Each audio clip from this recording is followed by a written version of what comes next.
వందనాలమ్మా అందరికీ వందనాలు. మీ అంత బైబిల్ జ్ఞానం కలిగిన వాడిని కాదు నేను. కాబట్టి నన్నేమో తీసుకొచ్చి ఇక్కడ బలిపశువుని చేసేసాడు పేతురు గారు. మంచిది, మీ అందరితో నేను ఉండడం గొప్ప సంగతి. కాకూడదు అని అనుకున్నాను. కారణం ఏంటి అని అంటే పరిస్థితుల యొక్క విధానం. అది నేను అంటే ఆ వంతునే 6:30కి నువ్వు వస్తే మంచిది, లేకపోతే బాగోదు అన్నాడు. ఒకటే మనకి బాగోదంటే ఇంక వచ్చేసాను. మంచిది. రోమీలకు వ్రాసిన పత్రిక 2వ అధ్యాయం 16వ వచనం. రోమీలకు వ్రాసినటువంటి పత్రిక 2వ అధ్యాయం 16వ వచనం. దేవుడు నా సువార్త ప్రకారము యేసుక్రీస్తు ద్వారా మనుష్యుల రహస్యములను విమర్శించు దినమందు ఇలాగూ జరుగును. ప్రియమైనటువంటి దేవుని బిడ్డలారా, పైన ఉన్నటువంటి విషయాల్ని ఆపేద్దాం. ఇక్కడ ఒక గొప్ప విషయం ఉంది. అదేంటి అంటే నా సువార్త.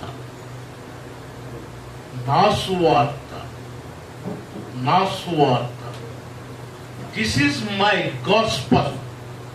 ఇది నా సువార్త. ప్రియమైనటువంటి దేవుని బిడ్డలారా, ఒక పౌరుషంతో కూడుకున్నటువంటి మాట. The opinion of the agrees you అంటారు English. The opinion of the agrees you. అంటే ఈ పని చేయడంలో పట్టుదల కలిగిన వాడు, ఈ పని చేయడంలో పౌరుషం ఉంటుంది. అక్కడ ఈ పని చేయడంలో ఎన్ని ఆటంకాలు, అభ్యంతరాలు, అవంతరాలు ఎదురైనప్పటికీ వాటన్నిటినీ కూడా అధిగమించి నేను నేను చెయ్యాలి. ఇటువంటి ఉద్దేశం కలిగినటువంటి వాడు క్రొత్త నిబంధనలో పరిశుద్ధుడైనటువంటి పౌలు మాత్రమే. 12 మంది శిష్యులు ఉన్నారు, లేరని నేను 3.5 సంవత్సరాలు ప్రభు చెంత నుండి అనేకమైనటువంటి పరలోక సంబంధమైనటువంటి విషయాలు తెలుసుకున్నటువంటి వారు. అద్భుతాలు, సూచక్రియలు, మహత్కార్యాలు వారి ఎదుట, వారి ముందు జరిగించాడు దేవుడు. ఒక రూపాంతరం, ఒక మహిమ రూపాంతరము అనేది ఏంటో వాళ్ళకి చూపెట్టినప్పటికీ వారిలో అనేకులు యేసు ప్రభు శిలువ మరణము తర్వాత వెనుకంజి వేయడానికి వారు సంకోచించలేదు, వారు ఆలోచన చేయలేదు.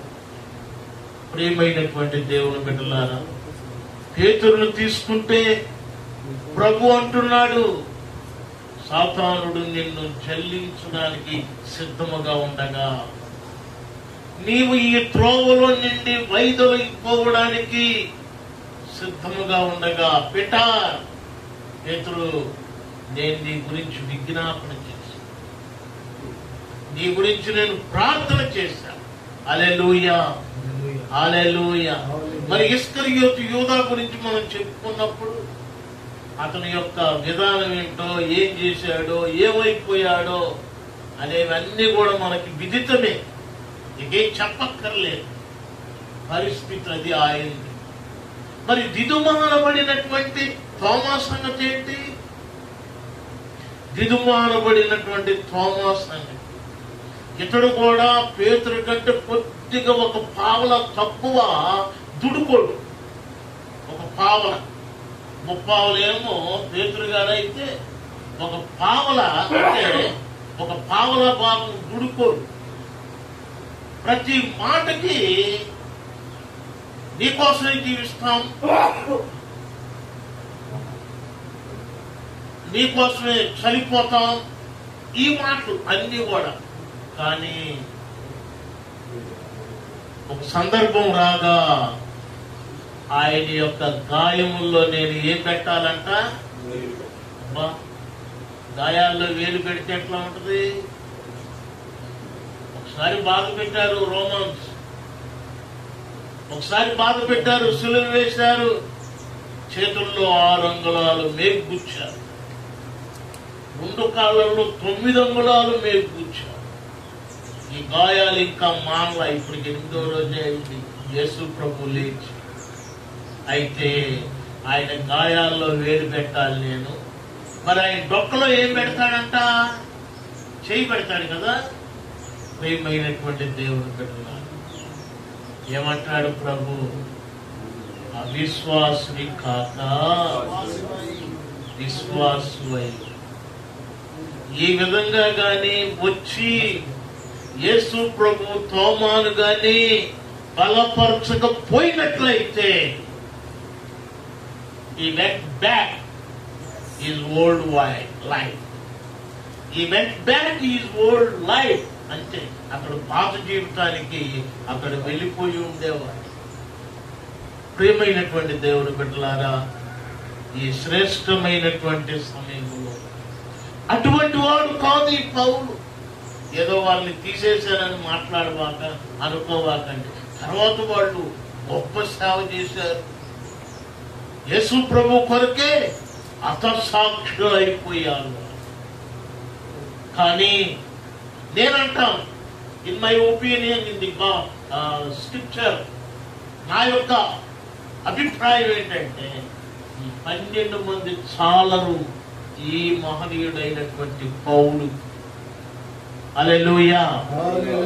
ఈ మహనీయుడైనటువంటి ఈ పౌలుకి వీళ్ళందరూ కూడా సరిపోయినటువంటి వారు కాదు. 11 మంది ఉండొచ్చు, 12 మంది ఉండొచ్చు యేసు ఆయనకి శిష్యుడు. కానీ నెంబర్ 1 ధర్మశాస్త్ర కోవిదుడు. ఆ యొక్క పాశ్చాత్య ప్రాంతంలో, ఆ నైరుతి పాశ్చాత్య ప్రాంతంలో గొప్ప యూనివర్సిటీలో చదివారు. ఆ రోజుల్లో ఉన్నటువంటి యూనివర్సిటీస్ 3 ఉన్నాయి. ఒకటేమో యెరూషలేములో ఉంది, రెండవదేమో ఈజిప్ట్ లో ఉన్నటువంటి Alexandria, the city of Alexandria అనేటువంటి ఆ సిటీలో ఉంది. మూడవది రోమ్లో. ఆ రోజుల్లో మన భారతదేశంలో, పాకిస్తాన్ లో ఇప్పటికే ఉంది నలందా విశ్వవిద్యాలయం. ఇప్పటికే ఉంది. The greatest university of the world. ప్రపంచంలో అత్యధికమైనటువంటి యూనివర్సిటీ ఏదని చెప్పాలి అని అంటే అదే అని చెప్పాలి, అదే మొదటిదని చెప్పాలి, నలందా యూనివర్సిటీ. కాబట్టి ధర్మశాస్త్ర కోవిదుడు అంటున్నాడు, దిస్ ఈజ్ మై గాస్పెల్. ఈ యొక్క సువార్త కొరకు అతడు ఈ సువార్తను నాశనం చేయాలని చూశాడు. ఈ సువార్తను నాశనం చేసేయాలని. ఎవ్వరి వల్ల కాదు, ఇట్లా కాదు, త్యాగి కాదు, మరెవరైనా అందరూ కూడా ఓడిపోయిన వారుగా మొదటి శతాబ్దం నుండి అంటే దిస్ డే, ఈ రోజు వరకు కూడా ఈ సువార్తను ఎదిరించి నిలబడిన వాడు లేనే లేడు. హల్లెలూయా. అంత పాడు చేయాలనుకున్న వాడు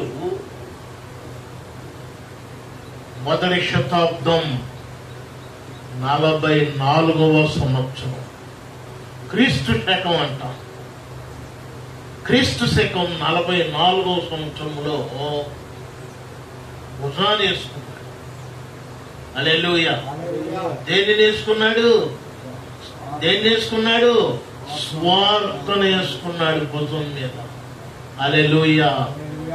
ఈ సువార్తికుడు ఎటువంటి వాడు అని అంటే ఏదో యెరూషలేముకి, ఏదో యోదయాకి, ఏదో సమరయాకి, యోదయాకి సమరయాకి, యోదయాకి అండ్ గలిలయకి పరిమితమైనటువంటి వాళ్ళు కించపరిచి మాట్లాడటం లేదండి. నేను వాళ్ళని పరిమితం అవుతారు అక్కడ వరకు. కానీ ఈ సువార్త ఇక్కడ ఉండాడే ఎండ్ ఆఫ్ ది వరల్డ్, ప్రపంచం అంతటికి బోధిగాంతములో. హల్లెలూయా. అపోస్తలుల కార్యం 1వ పుస్తకం అంతా 28 అధ్యాయాలు మనం చూస్తే 12 అధ్యాయాల వరకే మనకు కనపడతారు వాళ్ళు. ఎవరు పేతురైనా, యోహానైనా, మొదలైనా. కానీ 13వ అధ్యాయం నుండి 28వ అధ్యాయం వరకు మనం ఆలోచన చేస్తే పౌలు గారు బోధిగాంతముల సువార్త, నేను యెరూషలేము మొదలుకొని ఇల్లూరి వరకు నేను సువార్త ప్రకటించానని మొదటి శతాబ్దంలోనే చెప్పాడు. ఇల్లూరిక ఎక్కడుంది? ఇల్లూరిక అనేటువంటి ఆ సిటీ ఎక్కడుందండి? స్పెయిన్ లో ఉంది. ఎక్కడుంది? Rome, Spain, France. Hallelujah, hallelujah. Spain వరకు సువార్త ప్రకటించినటువంటి గొప్ప గనుడు. ఈ గనుడు అంటాడు గలతీయులకు రాసిన పత్రిక 2వ అధ్యాయం 20వ వచనంలో ఒక గొప్ప అభిప్రాయాన్ని వ్యక్తం చేస్తున్నాడు. చూద్దాం, చూడండి అసలు ఏంటో. 2:20 గలతీయన్స్, గలతీ.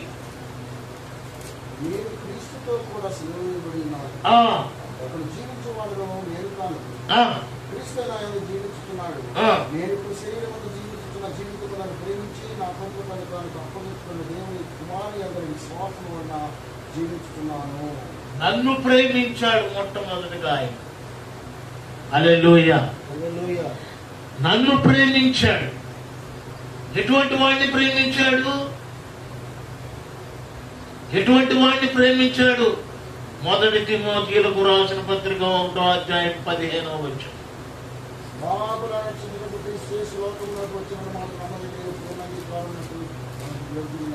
అక్కడే ఉంటుంది. పూర్వము హింసకుడును, నెంబర్ 1. రెండోది తోషకుడును. చదవన్నా. పూర్వము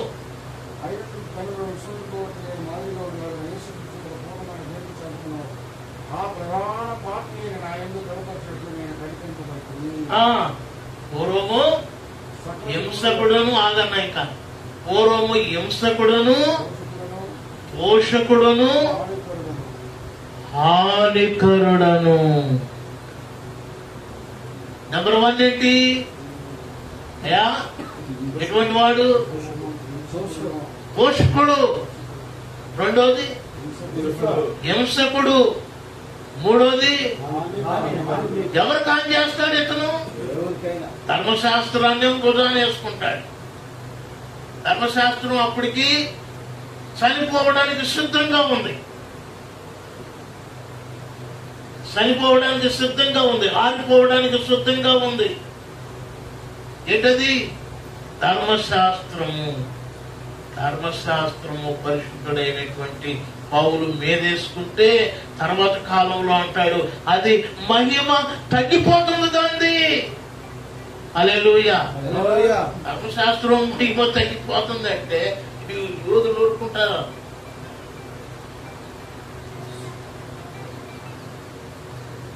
ధర్మశాస్త్రం తగ్గిపోతుంది అని అంటే యూదులు ఊరుకుంటారా? కానీ ఛాలెంజ్, ధర్మశాస్త్రం తగ్గిపోతుంది. ఏ పరిచర్యకు నేను అంకితమయ్యానో తెలుసా? అక్షరం సంపూర్తి, ఆత్మ జీవింపజేసే దానికి నేను పరిచారకున్నాను. అటువంటి దాన్ని ఏం చేశాడు అంటే ఆయన పూర్వము సువార్తను హింసించాడు. సువార్త. రెండోది హింసించాడు. మూడోది హానికరం. ప్రియమైనటువంటి దేవుని బిడ్డలారా, 3 లక్షణాలు కూడా ఎటువంటి అని అంటే ప్రధాన పాపిగా నిలబెట్టినది. ఏది? ఏ పాపి? ప్రధాన పాపి. అసలు ఆయన నన్ను క్షమించాడు అని అంటే ఆయన కృపకున్నటువంటి ఆ యొక్క నిర్వచనమే అది. ఆయన నన్ను ఇక నేను ఇది ఆయుధ కాదు, ఎవరిది కాదు, అది ఆయుధ కాదు, యోధా జాతిది కాదు, ఎవరిది కాదు. ఇక నుండి అది నాదు. ఈ శబ్దం మనకు ఉండాలి. ఏ శబ్దం, ఏ ఆలోచన, ఏ అభిప్రాయం ఏముండాలి? నిజమే. కానీ నీకంటే నేను అతీతుండగాను, ఎక్కువ విమర్శించకూడదు, వద్దు. మనకి ప్రధానమైంది ఏంటి అని అంటే మన కుటుంబాల్లోనే మనకి ప్రధానమైనది.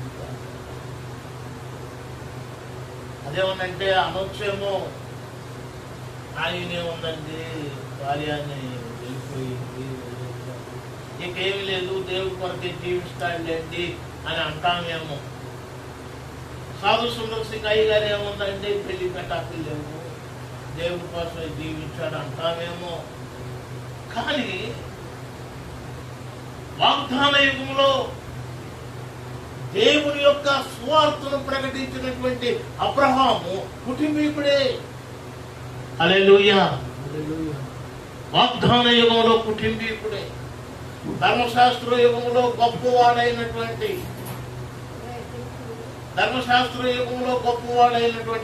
దావీదు కుటుంబీకుడే. దావీదుకి తెలిసినంత ధర్మశాస్త్రం ముగ్గురికి మాత్రమే తెలుసు. ఒకరికి యజ్రా శాస్త్రికి తెలుసు ధర్మశాస్త్రం యొక్క శక్తి. రెండోది ఎవరికి తెలుసు? దావీదుకి తెలుసు. మూడోది ఎవరికి తెలుసు చెప్పండి? ధర్మశాస్త్రంలో ఉన్నటువంటి విషయాలన్నీ హత్తి. ధర్మశాస్త్రము అనే దాన్ని కంఠస్థం చేసినటువంటి వాళ్ళు వీళ్ళు. పౌలు, తర్వాత యజ్రా గారు, తర్వాత దావీదు. అందుకనే దావీదు 119వ కీర్తన సుదీర్ఘమైనటువంటి కీర్తన రాయగలిగాడు. ప్రియమైనటువంటి దేవుని బిడ్డలారా, దిస్ ఈజ్ మై కాస్ట్. మరి దీనికి ఉన్నటువంటి పనికి ఉన్నటువంటి విధానం ఏంటి? నాది అన్నాడు. ఏంటి విధానము అని అంటే, ఒకటి యేసు ప్రభు యొక్క మరణం. ఏ మరణం అది? శిలువ మరణం. శిలువ మరణం. రెండోది ఏంటి చెప్పండి? రైట్, ఎస్, పునరుద్ధానం. మూడోది ఏంటి చెప్పండి? దేవుని యొక్క రాజ్య స్థాపన. హల్లెలూయా. 3. అయితే శిలువను గురించి ప్రకటిస్తే ఆ రోజుల్లో ఆ యొక్క మధ్యధరా సముద్రం చుట్టూ ఉన్నటువంటి దేశాలు, అరబ్ దేశాలు కానీ, ఇటు యూదులు కానీ, ఇటు ఈజిప్టియన్స్ కానీ, ఇంకా దేశాల వారందరూ కూడా శిలువ మరణం పొందినటువంటి వాడు ఏమై ఉంటాడు అని అంటే శాపగ్రస్తుడు. కాంటెక్స్ట్ అది. ప్రజల్లోకి వెళ్ళింది అదే. ధర్మశాస్త్రం కూడా దాన్ని ఏం చేసింది అని అంటే స్టాంప్ వేసింది. ధర్మశాస్త్రం ముందే స్టాంప్ వేసేసింది. దళిత పత్రిక ప్రకారంగా ప్రజలందరూ కూడా ఏం చేశారు? శిలువ మరణం పొందినటువంటి వాడు ఎటువంటి వాడు?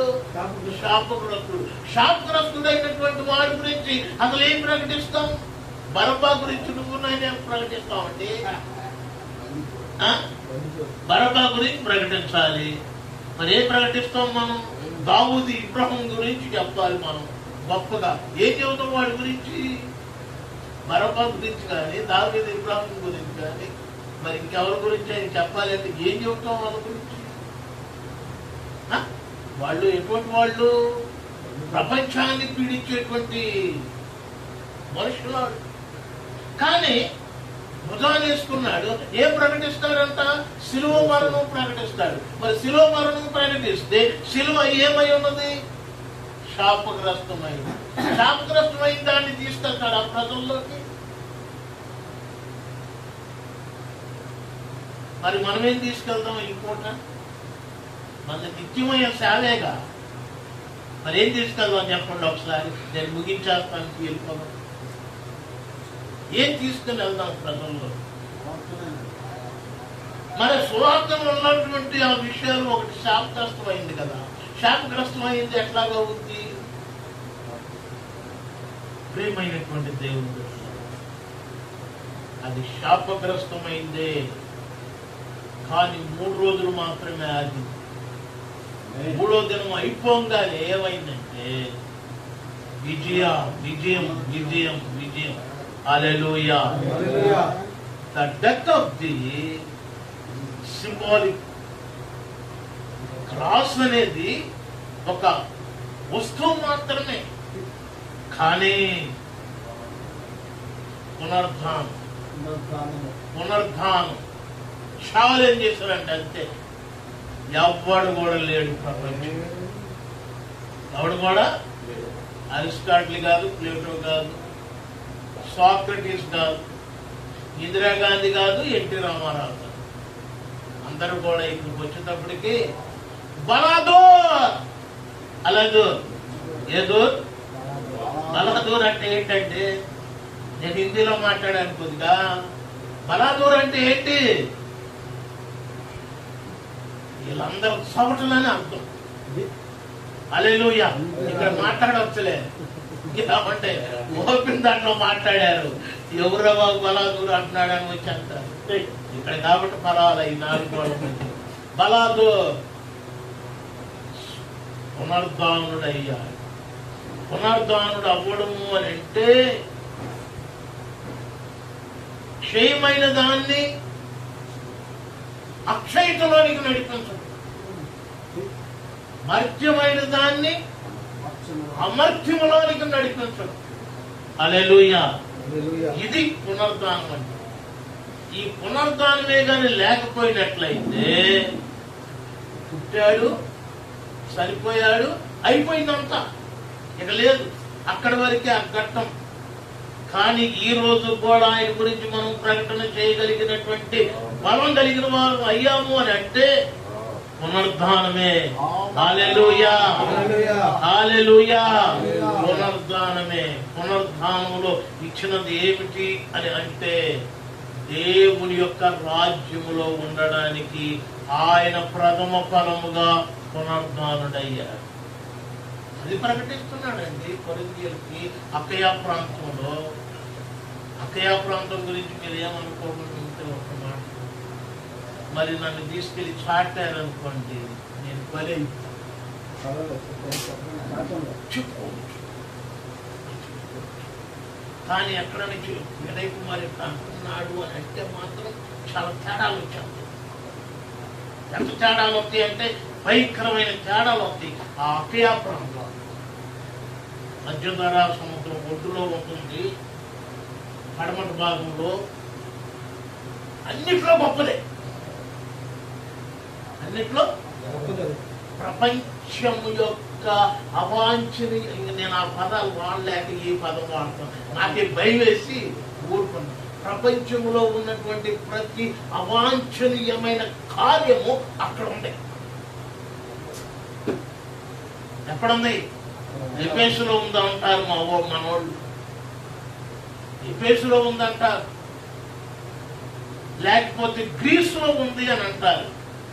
కానీ కొరింథీ పత్రిక నేను బాగా చదివాను, దాని గురించి పుస్తకాలు చదివాను నేను, ఎన్నో పుస్తకాలు. కానీ దాంట్లో ఉన్నట్టు అందుకని అంటాడు, బిస్కెట్టి కొద్దిగా ఇట్లా వస్తున్న డైవర్షన్ అయిపోతుంది. మీలో ఏకాంగులు, పురుషాంగులు, ఆంగులు, ఈ అంగులు కాకపోతే ఏ అంగులు, ఆ అంగులు, ఈ అంగులు మీకు విడమర్చి వద్దులేంటే వద్దు.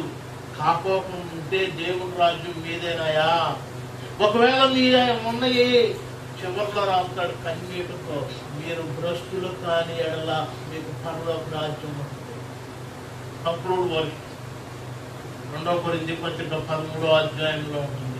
మీరు ఎటువంటి వారో, క్రీస్తు వారో భ్రష్టులో మీరు ఎరిగి ఉండండి. అంటే ఎటువంటి వాళ్ళు? ఇందాక చెప్పానే, నిన్ను ఒకటి చెప్పడానికి ఇప్పటికీ నాకు భయం వేసి ఆపుతున్నాను, ఎక్కడైనా దొరుకుతానేమో. కానీ రాశాడు. కస్కర్ అనేటువంటి commenter, one of the best commenter in the new testament, కొత్త నిబంధన వ్యాఖ్యాన కర్తల్లో నెంబర్ 1 ఇప్పటికి ఈ రోజుకి Kaskar, doctor Kaskar from America. ఆయన రాస్తాడు బాబో. కాబట్టి ప్రియమైనటువంటి దేవుడు సువార్తను ప్రకటించాడు, రాళ్ళ దెబ్బలు పొందాడు. అయ్యా ఏ దెబ్బలు? రాళ్ళ దెబ్బలు. మరి కొరడ దెబ్బలు లేవా? ఎన్నిసార్లు తిన్నాడు? ఎన్నిసార్లు తిన్నాడు చెప్పాలి మీరు? ముమ్మారు. ఎన్నిసార్లు? ఒక్కసారి తింటేనే అన్నిటికీ పనికిరాడంట. అయ్యా ఒక్కసారి తింటే అన్నిటికీ పనికిరాడు. 1-2 సార్లు కానీ పోలీస్ మాన్యువల్ అని ఉంటుంది పోలీస్ స్టేషన్లో. ఏ మాన్యువల్ చెప్పండి? ఇంగ్లీష్ లో చెప్పాను. Police manual. ఒక్కసారి వాళ్ళు లాఠీ దెబ్బలు కానీ పండి అంటే శరీరం మీద అసలు ప్రపంచంలో దేనికి పనికిరాడు. ఇంకా 3 సార్లు. ఎన్నిసార్లు? 3 సార్లు. ఎన్ని దెబ్బలు లెక్క వేయండి? 3 సార్లు అంటే 39. నాకు తెలియదు అడిగాను. సేపు లెక్క వేసారు. 118 అండి. ఏమండి? 118 దెబ్బలు తిన్నాడు. ఏ దెబ్బలయ్యి? రాళ్ళ దెబ్బలు. 9.5 కోట్లు ఆస్తి కలిగిన వాడు ఆ రోజుల్లో. ఏ రోజుల్లో? ఆ రోజుల్లో. అయ్యా కోట్లు పడగెత్తున్నాడు. అన్నం లేదు, వస్త్రాలు లేవు. ఆకలి దప్పికలంటే ఏంటో, నిద్ర లేనంటే ఏంటో తెలుసు అంటాయని. నీకు నాకేం తెలుసు అండి? తెలంగాణ వేసి ఆన్ చేశారు. పాపం మీకు తెలిసిన పాపలేమో కానీ నాకు తెలిసిన వాళ్ళు దేవుని కంటే సుఖానుభవాన్ని అనుభవిస్తున్నటువంటి వాళ్ళు ఈ 43 సంవత్సరాల పరిచర్యలో ఎంతో మంది చూసి. నాకైతే జుట్టు లేదు కానీ జుట్టున్న వాళ్ళకి లెక్కేసి. కానీ ఈ మనిషి యొక్క నినాదం ఏంటంటే, ముగించేస్తున్నాను, ప్రయాసము నేర్చుకున్నాడు. ఏం నేర్చుకున్నాడు? ప్రయాసపడడం. సువార్త ప్రకటించడంలో ఆతృత కలిగిన వాడండి. ఇంట్లో ఉండేవాడు కాదు. అయ్యా ఇంట్లో ఉండేవాడు కాదు. ఎటువంటి వాడు? ఆతృత కలిగిన వాడయ్యుండి నా పని కడముట్టించానయ్యా. రెండోది విశ్వాసం కాపాడుకున్నా. 10 గంట ఏం చేశాడు? తుదముట్టించాడు. రెండోది విశ్వాసాన్ని కాపాడుకున్నాడు. ఒక శుభప్రదమైన నిరీక్షణ ఏంటంటే, నా కొరకు ఏ కిరీటం? అది జీవ కిరీటం ఉంది. ఇక నేను వెళ్ళిపోతున్నా ఆయన దగ్గరికి. ఎట్లా చెప్పగలుగుతున్నారు? డైరెక్ట్ గా పరదేశం వెళ్తారని. హల్లెలూయా. శతాధిపతికే ఇచ్చేశాడంటే 8వ అధ్యాయం మత్తయి సువార్త. పరదేశకి వెళ్ళిపోతావు నువ్వు అన్నాడు. దొంగకి ఇచ్చేశాడు. నీవు నేను ప్రయాసపడితే ఇహమందు మన బిడ్డలు వదిలిపెట్టడండి. ఎవరిని? ఇహమందు మనల్ని, మన కుటుంబాలను వదిలిపెట్టడం. పరమందు మనకి గొప్ప ఆధిక్యత ఉంది. కాబట్టి ఈ శ్రమలు, ఈ బాధలు, ఈ ఇబ్బందులు ఎన్నదగినవి. దేవుడి వాక్కులు జీవించుకుంటారు. హల్లెలూయా. వినయ్ కుమార్ గారు మధ్య కొంచెం రెబల్ గా వాక్యం చెప్పడం స్టార్ట్ చేశారు. సో కాబట్టి అది కూడా ఇంగ్లీష్ తో కూడి. మరి ఇప్పుడు వచ్చింది రెవల్యూషన్. సో ఏది ఇప్పుడు వచ్చినందుకు కూడా దేవుడు మన స్తోత్రం. ఆయనకి కూడా వందనాలు. సో మంచిది, సంతోషం. మన మధ్యలో మా యొక్క బ్రదర్ గారు అనగా తోటలుడు మరి వస్తురాజు గారు ఉన్నారు. వారు పోలీసు వ్యవస్థలో పనిచేస్తున్నారు ఏఎస్ఐగా. సో వారు వచ్చి ఒక పాట పాడతారు, ఒక చరణం, ఒక పల్లె చివరిగా రండి చివరిగా రండి. తీసి పెట్టుకున్నారు కదండి, పుస్తకం తీసి పెట్టుకున్నారు. మీ అందరికి వందనాలు. ఏంటంటే నా సాక్ష్యం, నేను 3 సంవత్సరాల నుంచి జాన్ వెస్లీ గారు చర్చికి వెళ్తున్నాను. కానీ నేను బాప్టిజం తీసుకోవడానికి వెళ్ళనా వద్దని సైతం నన్ను లాగేస్తున్నాను. ఆయన పాస్టర్ గారు ప్రే చేసి అమ్మ నువ్వు రాగానే వెళ్ళిపోయాను. మా సార్ రమ్మంటే మా సార్ రానన్నాడు. సర్లే అని చెప్పేసి బాప్టిజం తీసుకున్నాను. దేవుడు నా పట్ల చాలా ప్రే చేసి సాక్ష్యం జీవించింది కదా. రాజమండ్రిలో జాన్ వెస్లీ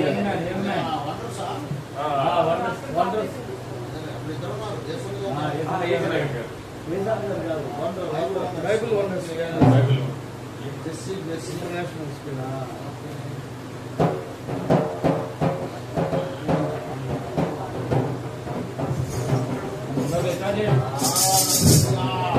నడిపిస్తాడు నా దేవుడు, శ్రమలోనైనా నన్ను విడువడు.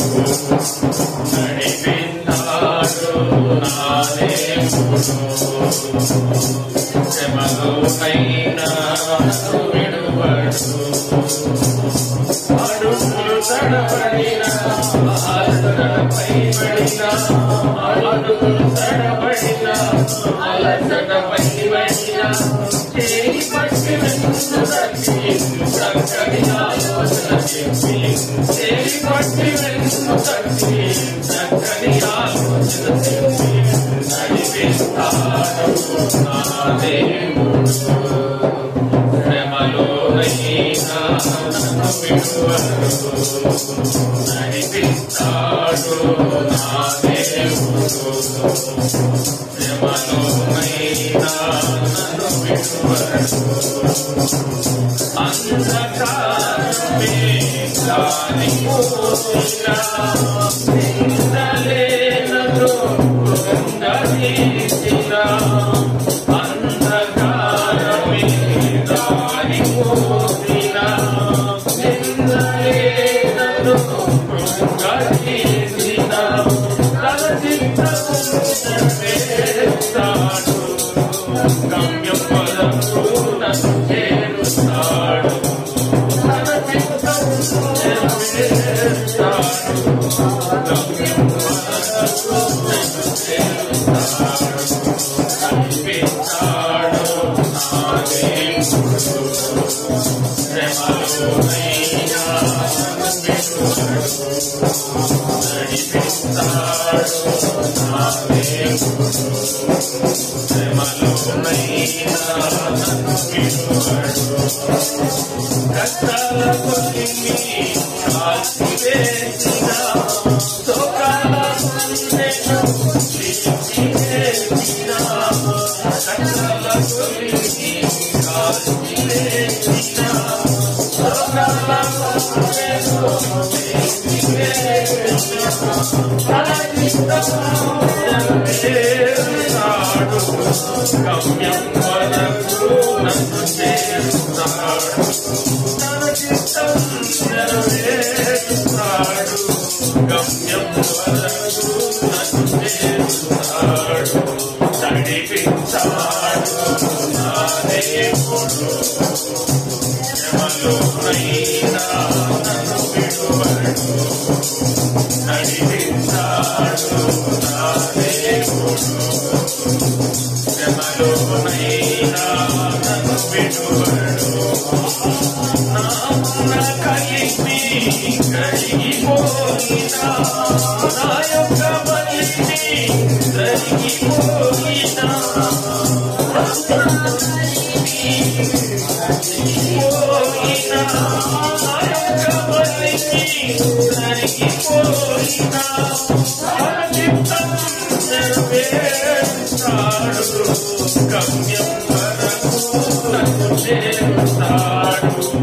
తన చిత్తం నెరవేరుస్తాడు, గమ్యం వరకు నన్ను చేరుస్తాడు. నడిపిస్తాడు నా దేవుడు,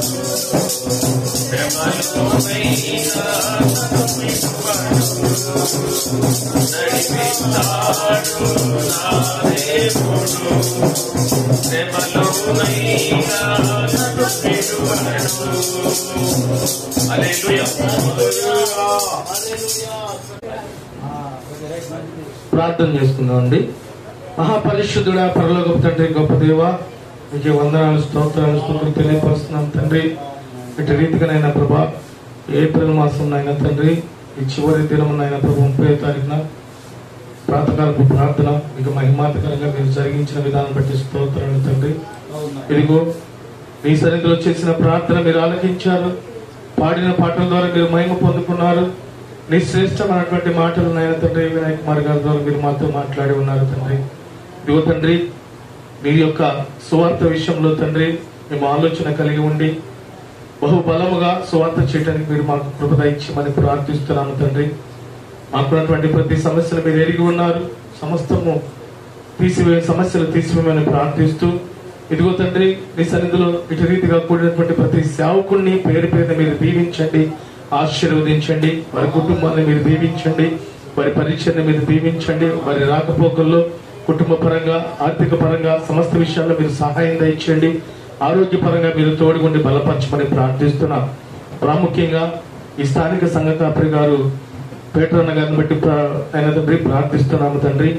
పేటర్ అన్న గారు చేస్తున్నటువంటి ప్రతి పరిచర్ని మీరు దీవించండి, ఆశీర్వదించండి. తన యొక్క కుటుంబాన్ని మీరు దీవించండి, ఆశీర్వదించండి. సమస్త విషయాల్లో ఇప్పటికీ ఏ అవసరత, ఏ అక్కర్త, ఏ లేమి, ఏ కొద్దిగా ఉన్నదో సమస్తము మీరు తీర్చమని ప్రార్థిస్తున్నాము తండ్రి. ఈనాడు సేవకుల పక్షాన ఎంతో విమర్శలు, ఎంతో బాధలు, ఎంతో శోధనలు, ఎంతో వేదనలు, ఎంతో అవమానాలు వస్తుండగా ప్రతిదీనైనా తండ్రి రాకుండా మీరు తీసివేయమని ప్రార్థిస్తున్నాము తండ్రి. ప్రతి ఆటంకం మీరు కొట్టివేయమని ప్రార్థిస్తున్నాము తండ్రి. మహాగరుడా, గొప్ప దేవుడా, మీకే వందనాలు ప్రభా. ఇటు రీతిగానైనా తండ్రి ఈ ఉదయకాలపు ప్రార్థన ద్వారా నీ వాక్యం విని నేను ప్రార్థించి నేను పాటలు పాడి నేను మహిమపరచడానికి మీరు ఇచ్చిన ప్రాముఖ్యమైనటువంటి కృపను బట్టి మీకే స్తుతులు, స్తోత్రాలు, వందనాలు తెలియపరుస్తూ, గొప్ప దేవుడా, మీకే మహిమ, ఘనత, ప్రభావములు చెల్లిస్తూ నజరేయుడైన యేసు క్రీస్తు ప్రభు వారి ఉన్నతమైన నామమున ప్రార్థించి అడిగి వేడుకొనుచున్నాము మా తండ్రి. ఆమేన్. మన పరమ తండ్రి అయిన దేవుని ప్రేమయు, మన ప్రభువు రక్షకుడైన యేసుక్రీస్తు కృపయు, ఆదరణకర్త అయిన పరిశుద్ధాత్మ దేవుని అన్యోన్య సహవాసము కూడిన మనకును సకల పరిశుద్ధులకు AP regional capital regional pastors fellowship కి ఇప్పుడు సదాకాలం తోడైనను గాక. ఆమేన్, ఆమేన్, ఆమేన్.